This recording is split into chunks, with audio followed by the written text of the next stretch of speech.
Chapter 7. Bad News. Wilbur liked Charlotte better and better each day.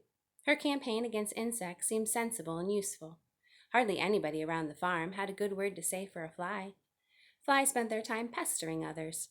The cows hated them. The horses detested them. The sheep loathed them. Mr. and Mrs. Zuckerman were always complaining about them and putting up screens. Wilbur admired the way Charlotte managed. He was particularly glad that she always put her victim to sleep before eating it. "It's real thoughtful of you to do that, Charlotte," he said.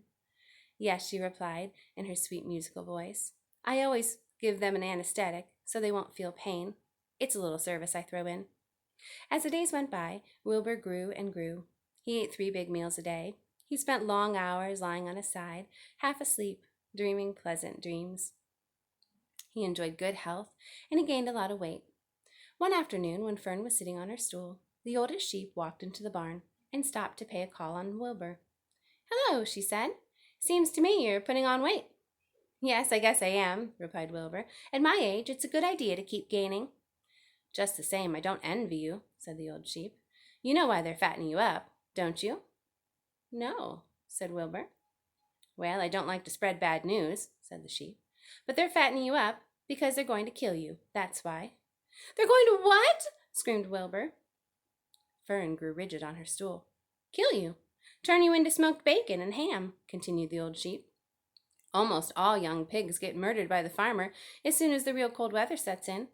It's a regular conspiracy around here to kill you at Christmas time.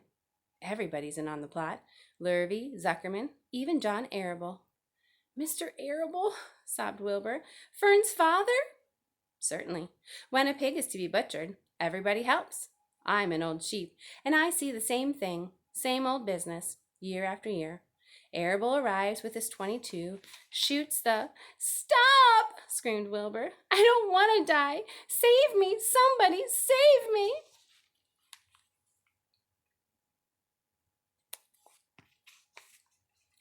Fern was just about to jump in when a voice was heard. "Be quiet, Wilbur," said Charlotte, who had been listening to this awful conversation.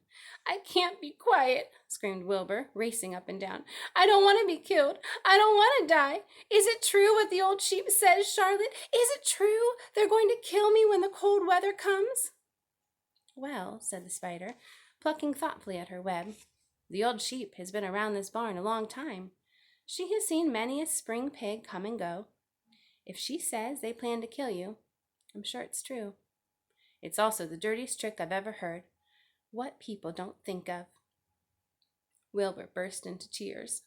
"I don't want to die," he moaned. "I want to stay alive right here in my comfortable manure pile with all my friends. I want to breathe the beautiful air and lie in the beautiful sun." "You're certainly making a beautiful noise," snapped the old sheep. "I don't want to die," screamed Wilbur, throwing himself on the ground. "You shall not die," said Charlotte briskly. "What? Really?" cried Wilbur. "Who's going to save me?" "I am," said Charlotte. "How?" asked Wilbur. "That remains to be seen. But I am going to save you, and I want you to quiet down immediately. You're carrying on in a childish way. Stop your crying. I can't stand hysterics."